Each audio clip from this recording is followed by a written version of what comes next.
We got him. On the evening of September 11th, a family member of Tyler Robinson reached out to a family friend who contacted the Washington County Sheriff's Office with information that Robinson had confessed to them or implied that he had committed the incident. This information was relayed to the Utah County Sheriff's Office and scene investigators at Utah Valley University. This information was also conveyed to the FBI. Investigators reviewed additional video footage from UVU surveillance and identified Robinson arriving on UVU campus in a gray Dodge Challenger at approximately 8:29 a.m. on September 10th, in which he is observed on video in a plain maroon t-shirt, light-colored shorts, a black hat with a white logo, and light-colored shoes. When encountered in person by investigators in Washington County on September 12th, in the early morning hours, Robinson was observed in consistent clothing with those surveillance images. Investigators interviewed a family member of Robinson who stated that Robinson had become more political in recent years. The family member referenced a recent incident in which Robinson came to dinner prior to September 10th, and in the conversation with another family member, Robinson mentioned Charlie Kirk was coming to UVU. They talked about why they didn't like him and the viewpoints that he had. The family member also stated Kirk was full of hate and spreading hate. The family member also confirmed Robinson had a gray Dodge Challenger. Investigators identified an individual as the roommate of Robinson. Investigators interviewed that roommate, who stated that his roommate, referring to Robinson, made a joke on Discord. Investigators asked if he would show them the messages on Discord. He opened it and showed several messages to investigators and allowed investigators to take photos of the screen as each message was shown by Robinson's roommate. These photos consisted of various messages, including content of messages between the phone contact named Tyler with an emoji icon and Robinson's roommate's device. The content of these messages included messages affiliated with the contact Tyler, stating a need to retrieve a rifle from a drop point, leaving the rifle in a bush, messages related to visually watching the area where a rifle was left, and a message referring to having left the rifle wrapped in a towel. The messages also refer to engraving bullets and a mention of a scope and the rifle being unique. Messages from the contact Tyler also mentioned that he had changed outfits. I know there has been speculation as well as to the writing on those casings, those bullet casings, and I believe we have that as well. And I will share that with you now. So the area north of Campus Drive Road where the suspect crossed over, you saw some of that in the video that we released last night, consists of a grassy area with trees on the edge of the UVU campus. Investigators discovered a bolt-action rifle wrapped in a dark-colored towel. The rifle was determined to be a Mauser Model 98 .30-6 caliber bolt-action rifle. The rifle had a scope mounted on top of it. Investigators noted inscriptions that had been engraved on casings found with the rifle. Inscriptions on a fired casing read, "Notices, bulges, capital O-W-O, what's this, question mark." Inscriptions on the 3 unfired casings read, "Hey fascist, exclamation point, catch, exclamation point." Up arrow symbol, right arrow and symbol, and 3 down arrow symbols. A second unfired casing read, "Oh Bella Chow, Bella Chow, Bella Chow, Chow Chow." And a third unfired casing read, "If you read this, you are gay, LMAO." We are indebted to law enforcement across the state who has worked seamlessly together, local law enforcement, state law enforcement, and our federal partners with the Federal Bureau of Investigation. We're grateful for everyone who worked together in such a short amount of time to find this person and to bring justice. I want to thank the public who has been so engaged, reviewing videos, helping us with sending in tips, and helping us get to this point. I want to thank the family members of Tyler Robinson who did the right thing in this case and were able to bring him into to law enforcement as well. I especially want to thank the family of Charlie Kirk, Erica, Charlie's parents, his children. I want us to be thinking of them as we bring justice in this case. They will be involved in that justice. We will be working very closely with them as we move through this process as well. This is a very sad day for our country, a terrible day for the state of Utah, but I'm grateful that at this moment we have an opportunity to bring closure to this very dark chapter in our nation's history. With that, I will now turn the microphone over to the Director of the FBI, Kash Patel. Thank you, Governor. This is what happens when you let good cops be cops. The FBI and our partners are proud to stand here today together to bring justice to the family of Charlie Kirk and honor his memory.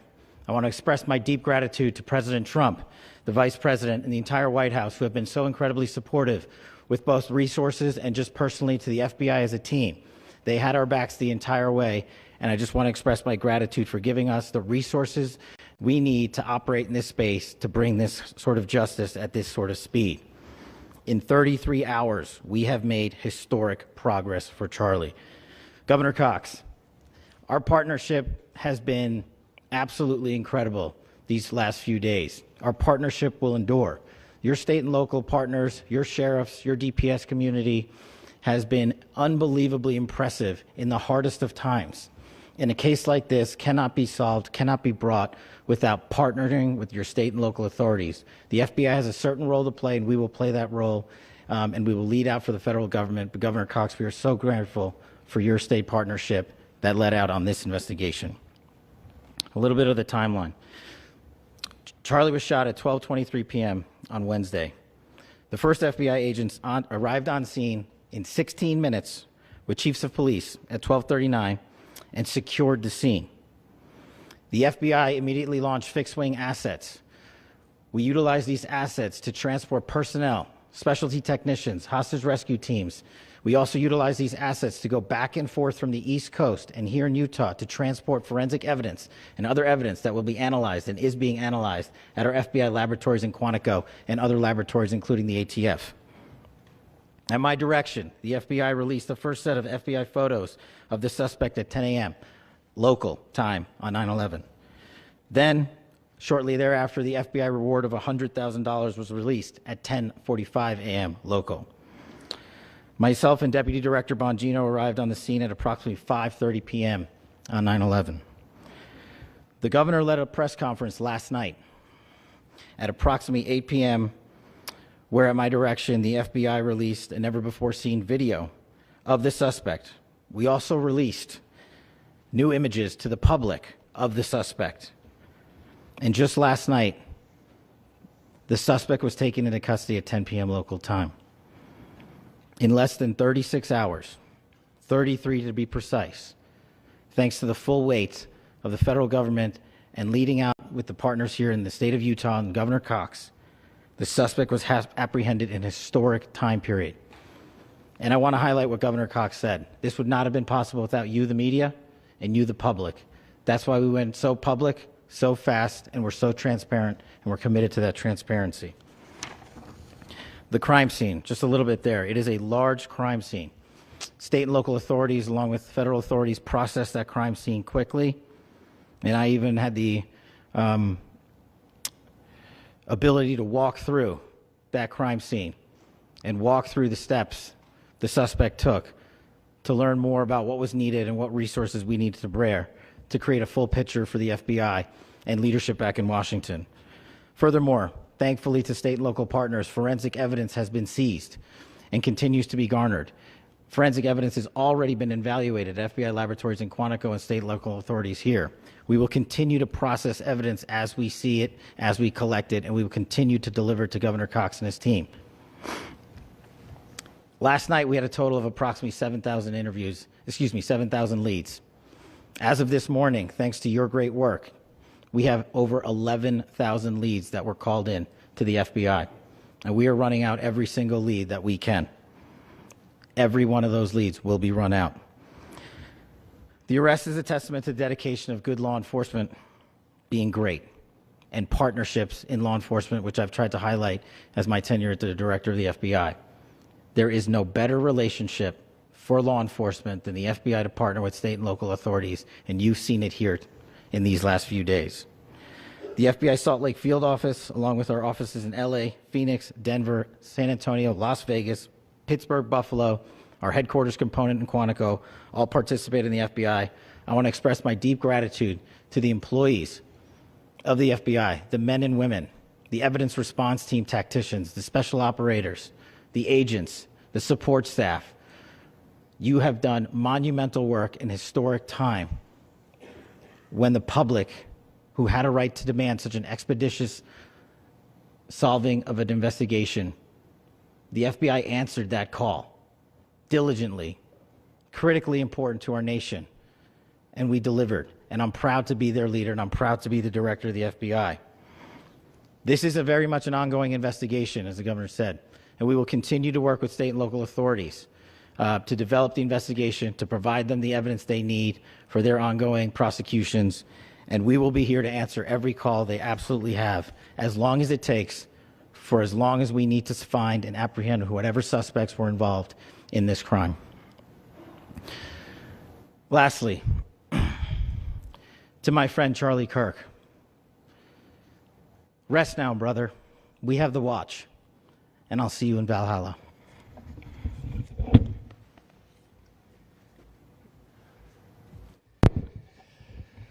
Thank you, and good morning.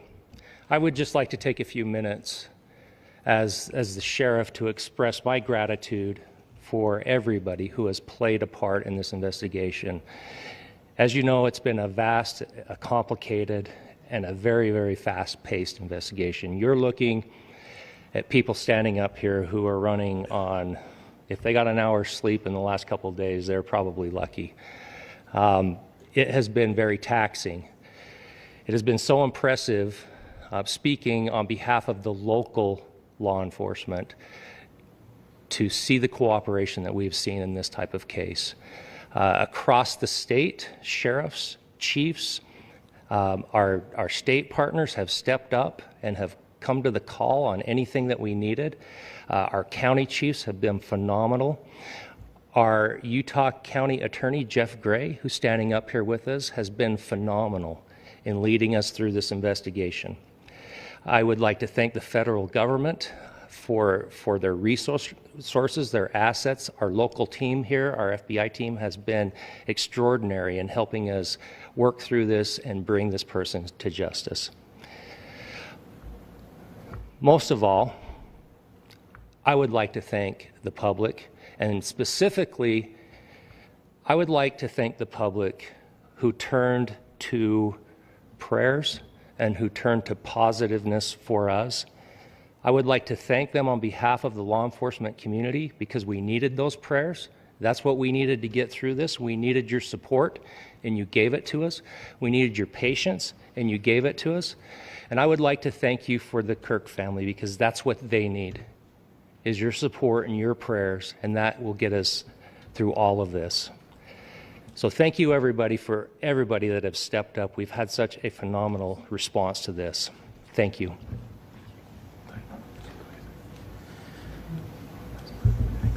I also want to give a special thanks to the Attorney General and the Department of Justice. Their unwavering support and their commitment to justice is shown true here.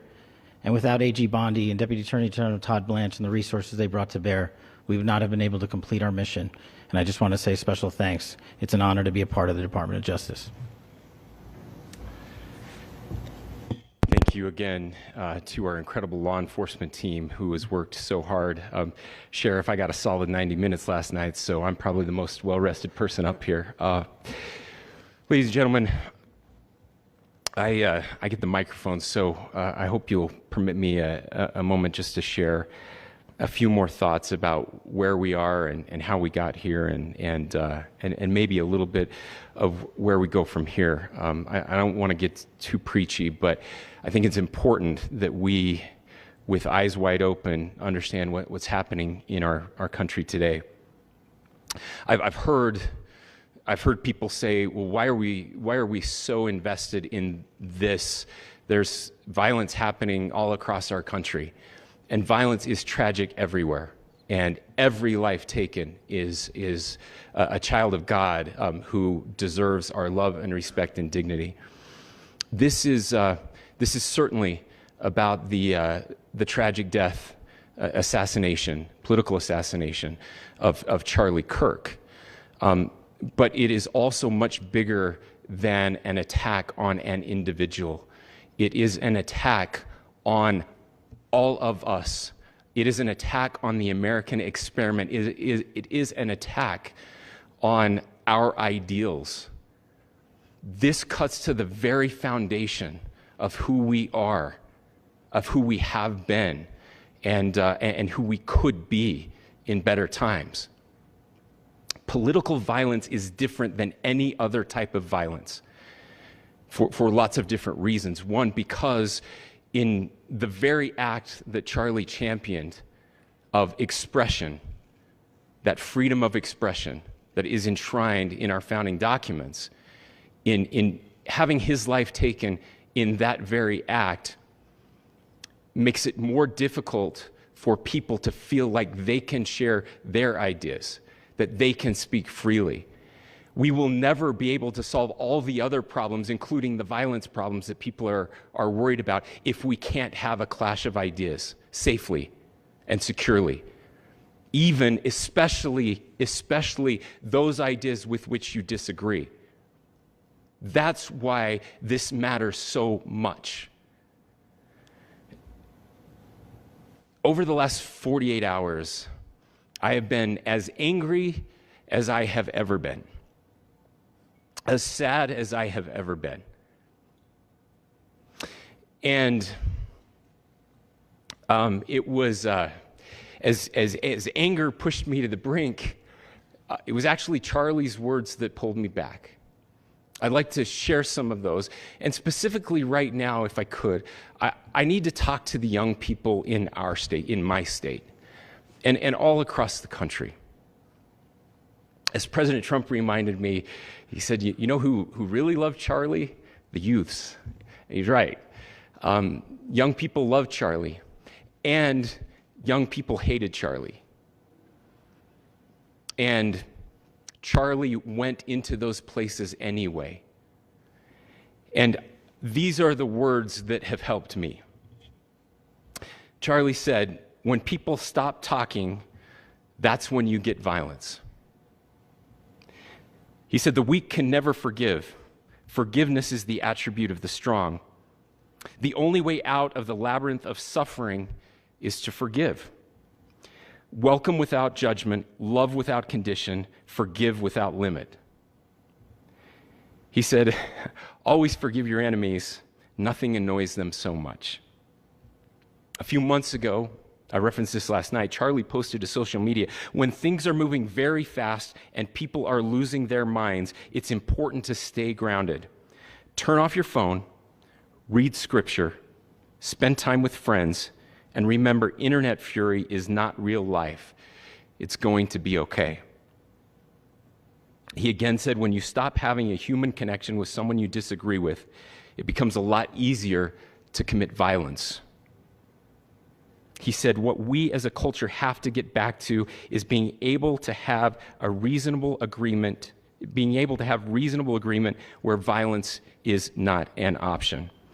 Now, again, to my young friends out there, you are inheriting a country where politics feels like rage. It feels like rage is the only option. But through those words, we have a reminder that we can choose a different path. Your generation has an opportunity to build a culture that is very different than what we are suffering through right now. not by pretending differences don't matter, but by embracing our differences and having those hard conversations. I think we need more moral clarity right now. I hear all the time that words are violence. Words are not violence. Violence is violence. And there is one person responsible for what happened here. And that person is now in custody and will be charged soon and will be held accountable. And yet, all of us have an opportunity right now to do something different. I want to thank my fellow Utahns. This bad stuff happens. For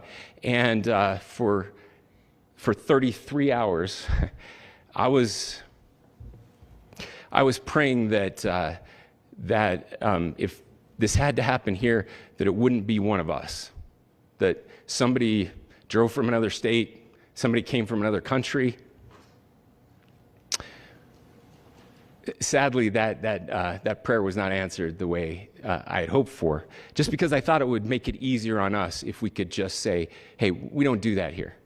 And indeed, Utah is a special place. We lead the nation in charitable giving. We lead the nation in service every year. But it did happen here. And it was one of us. But I want you to look at how Utahns reacted the last 2 nights.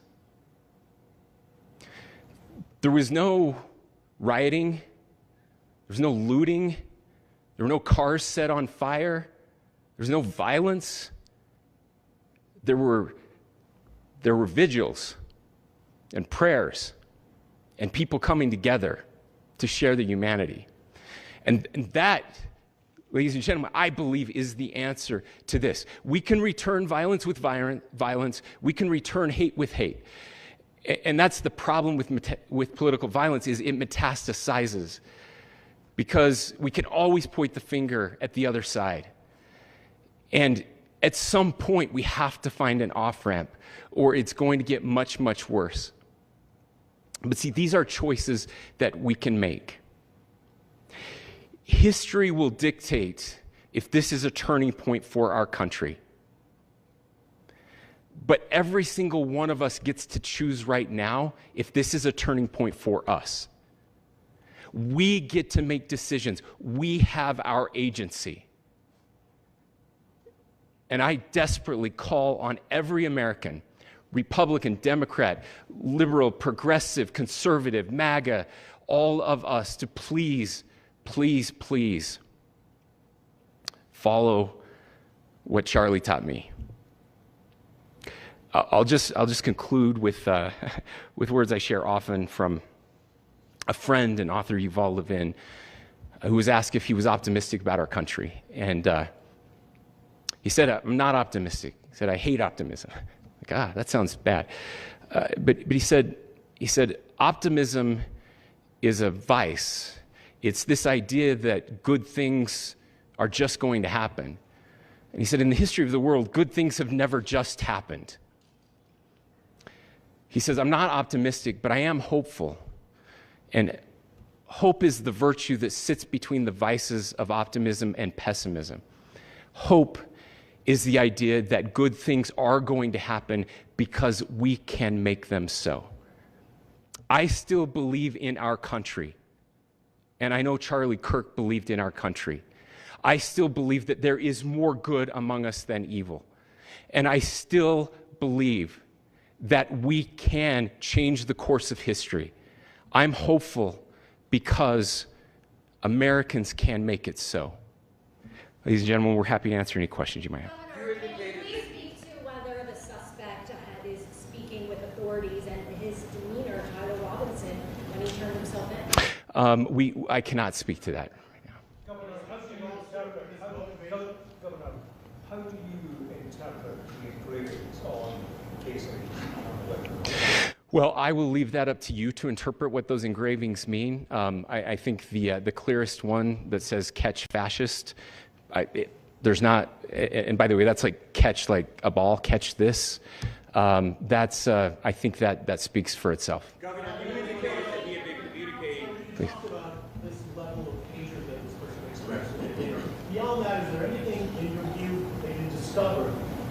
radicalized or changed him to prompt him to commit such a horrific? There's nothing more that we can share at this time. Governor, you indicated that he had been communicating with a friend on Discord about the gun. Do you anticipate any more arrests? We do not at this time have any information that would lead to any additional arrests. Do you believe he acted alone? Yes, but the investigation is ongoing. How he came into custody of police and where he is right now, Mr. Robinson? Yes, so right now, Mr. Robinson has been booked into the Utah County Jail. You heard the president this morning report that he was taken into custody, that his family and a friend helped to deliver him into custody of law enforcement in Washington County. For those of you that don't know where Washington County is, it is the southwesternmost part of the state of Utah. It's about a 3.5 to 4 hour drive from here, where we are right now, and that's where he lived and where they turned him in. Please, go here. I can't share any more than what I've already shared. Yeah.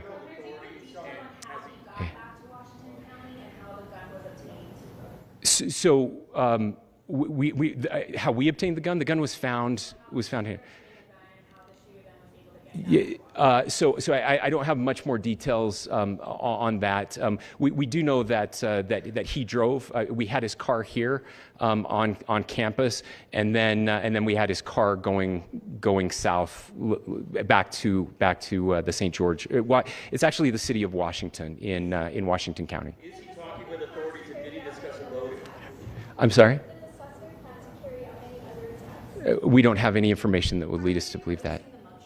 Yes, in fact, it was just released. Yes. Talking with authorities and did he discuss a motive? I can't answer that right now. Yeah, thank you. Over here.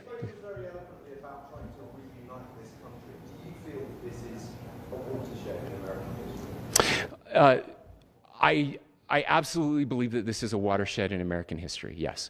The question is, what kind of watershed? And that chapter remains to be written. Is this the end of a dark chapter in our history, or the beginning of a darker chapter in our history? Look, I mean, if you look at true political assassinations in this country of someone of this stature, this feels a lot like the late 60s, and having one so gruesomely displayed on camera in all of our hands and in all of our pockets. We are not wired as human beings biologically, historically. We have not evolved in a way that we are capable of processing those types of violent imagery. And by the way, we've seen another one with a gruesome stabbing very recently that went viral. This is not good for us. It is not good to consume. Social media is a cancer on our society right now. And I would encourage people to log off, turn off, touch grass, hug a family member, go out and do good in your community. That is happening, and it's happening organically right now. I had a friend in a small city in Utah who said, we're getting together, the Republicans and Democrats in my little town are getting together to have a discussion last night, just to find a way to find their better angels. So yes, this could be, I mean, again, you have to go back to JFK to have seen a video live of something like this happening. I wasn't born until 1975, but I know that things were really dark in the late 60s. Sorry to some of you. I know some of you were there. This is our moment. Do we escalate, or do we find an off-ramp? And again, it's a choice. It's a choice, and every one of us gets to make that choice. Two more questions right here.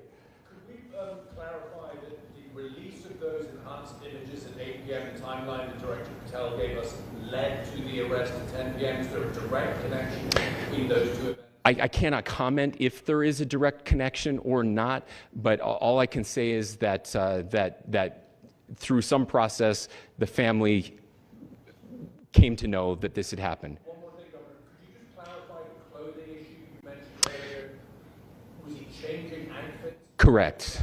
Yes. So So when he's first spotted on campus, he has different clothing on, and then he changes clothing on the roof, and then changed back into that clothing at some point, so that when he was apprehended, when he was arrested, the clothing matched the clothing he had on before the shooting here at UVU. Last question here. Yes. Suspect was freshly taught. Can you kind of tell us a little bit more about where, and was he a student here at this university, and is there any history of mental illness? Yeah. So I don't have any information on the mental illness part. He was not a student here at UVU.